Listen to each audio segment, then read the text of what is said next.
Čo myslíš, prečo nechcú byť na kamere? Ani ja nechcem byť tak. Som absolútne vytočený na tento hotel. Ráno o 9 nás zobudili z recepcie, začali sa nás vypytovať. Ako je možné, že sme si dali nabíjať auto do garáže? Kto nám to dovolil? A prečo to tam máme? A kto to bola? Máme povedať. A to je zakázané. Tak, kefku som síce kúpil v Biedronke, ale za to som sa opýtal, či náhodou nevedia mi nabiť auto. Pán bol veľmi ochotný, zrovna tam bol nejaký garážmajster. Ešte, že to Janka zdvihla, lebo som im tak strašne vynadal. Ahojte, čaute, vítajte, dobré ránko. Dobré ránko. My sme už v nasledujúcom dni vyspinkaní do Ružova. Janka hovorí, že sa nemohla dobre uspať. Nie, vyspala som sa dobre, ale dlho sa mi nedalo zaspať, taká som bola unavená. Opica, ako si sa vyspala? Dobre. Ty máš nové tričko? Outfit check. Keuško, ako si sa vyspinkal? Veľmi dobre. Zober si svojho bakugana. Aha. Tak my sa hlásime z raňajok. Keuko má... Čo máš? Palacinku. Dobrú chuť. To bude ťažké jedlo. Môže byť? Dobre. Dobre. Pančine raňajky. A tačinové raňajky. Jak sa volá tento? Skromné. Bol som konfrontovať recepciu ohľadom nášho problému s cenou. Bolo mi povedané a skúšal som to teda pozrieť na Bookingu a musím povedať, že áno, je to potvrdené. Cena je správne. 120 € tu stojí cena za noc, ak by sme išli my s Jankou. Dokonca by sa dala vybaviť aj za 100, keby som uplatnil nejaké zľavy cez Agodu a podobne. Lenže v prípade, že dáte dieťa do filtra, tak cena napríklad na dnes už je 279 € a to kvôli tomu, že pravdepodobne dostanete väčšiu izbu s prísťavkou. No ale už len samotný fakt, že za dieťa chcú plus 100 €, možno plus 150, to je ten dnešný prípad. Veď to je šialené. Poliaci, haló, toto nie je OK. Drahé sledovatele, dovolte mi, aby som vám predstavil sálu zábavnú. Kde je Kivko? V kuchynke není. A ja som myslel, že budeš túskovatý.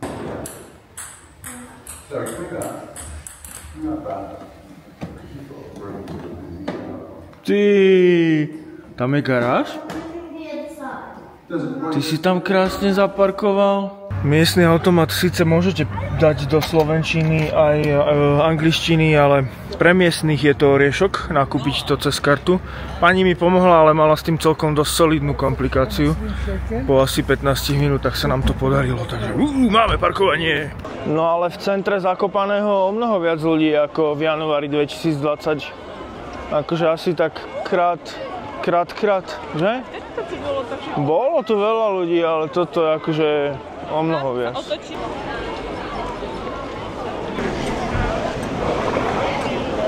Ona sa ešte roztiahne. Ono to Poľsko má takú svoju atmosféru, ktorá je podľa mňa taká zvláštna a nenapodobiteľná. A keby mi niekto ukázal tieto zábery, tak nemusím dlho váhať, aby som tipoval, že je to práve v Poľsku.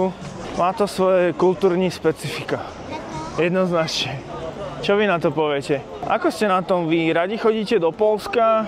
Čo tu radi chodíte robiť? Napíšte mi do komentára, že za akým účelom by ste teda, keď už by ste museli, za akým účelom by ste išli do Poľska a keď chodíte často alebo pravidelnejšie a radi, tak za akým účelom radi a za akým účelom by ste vôbec nešli napríklad, to by ma tiež zaujímalo. Ak by som mal na túto otázku odpovedať ja, tak poviem, že jediný ten účel, za ktorým by som sem išiel, je asi proste niečo približne v rovnakej kvalite a lacnejšie ako u nás. Alebo teda povedzme niekde Rakúsko, Maďarsko, Česko.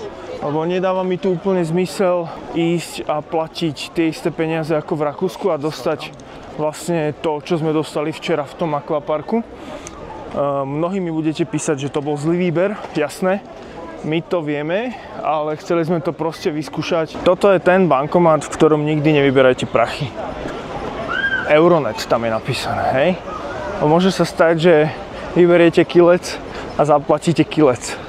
Úplne v pohode sa to môže stať. Čo si tak všímam, tak strašne veľa tu počuť slovenčinu. A druhé, že čo si tak všímam, čo sa rozprávajú po slovensky, tak väčšinou sa manželské páry hádajú o tom, či si žena môže kúpiť kabelku. Alebo nejaké oblečenie. Alebo niečo podobné. Tak som sa zlakol. Najprv dali majaky, všetkých tu nalakali a teraz sa rozprávajú s typkom Oťkoňou. Výborné. Také poľské.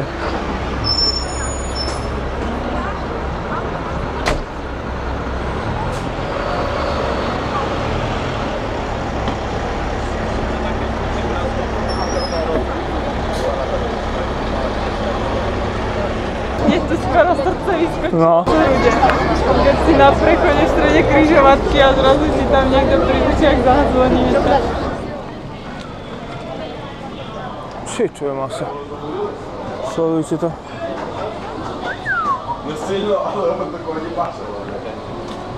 Pekne to vyzerá vnútri. OK, tu sa to pečie.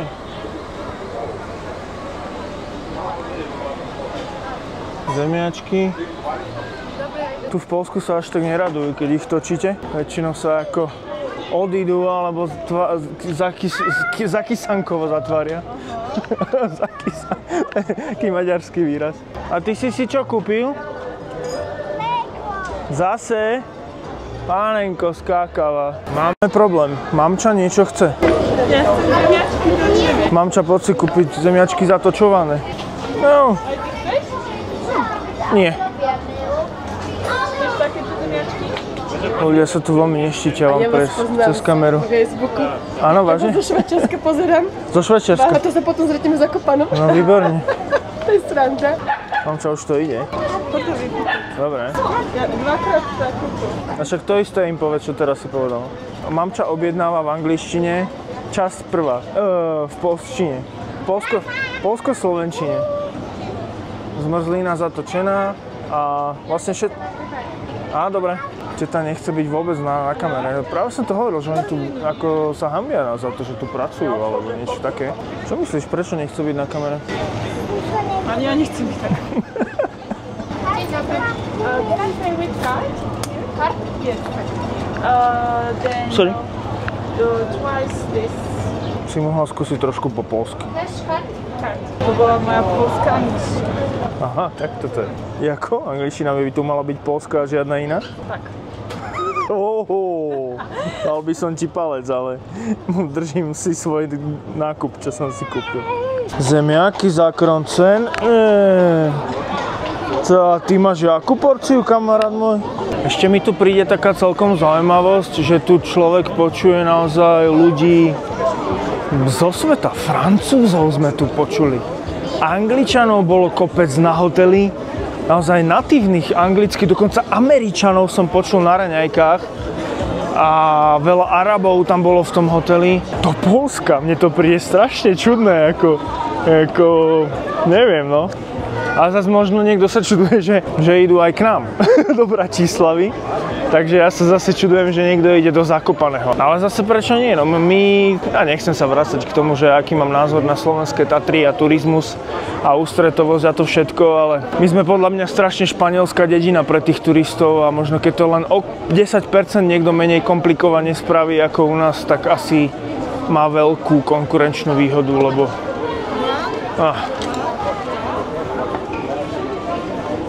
Jaké to máte šmurchlisti?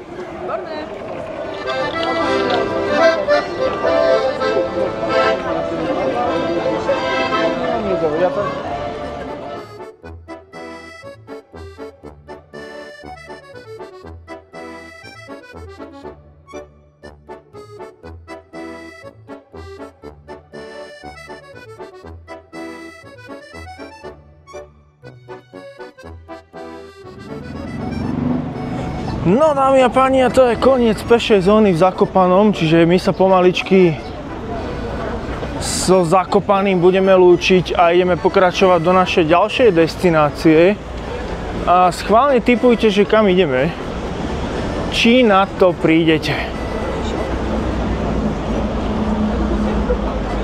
Frajer, ktorý mu chýba kôň, no čo už. Tuto som sa rozhodol, že si dám niečo na papanie. Tam sa vodka chladí. Gulášová polievočka. Výborná. Som prekvapený. Majú tam pivo za 3 €, z čoho som bol taký trošku akože OK. A polievka stála 7 €. To vážne? Čo, máš niečo zlé?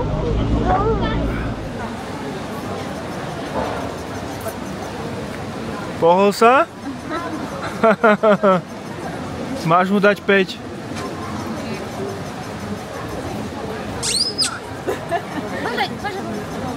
Dobre, končíme, lebo je tu veľa ľudí a musím dať pozor na malého, aby sa ma to nestratila, takže... Končíme. Ďakujem, že ste to... Nedáte už ani odber, už tu nič nebude.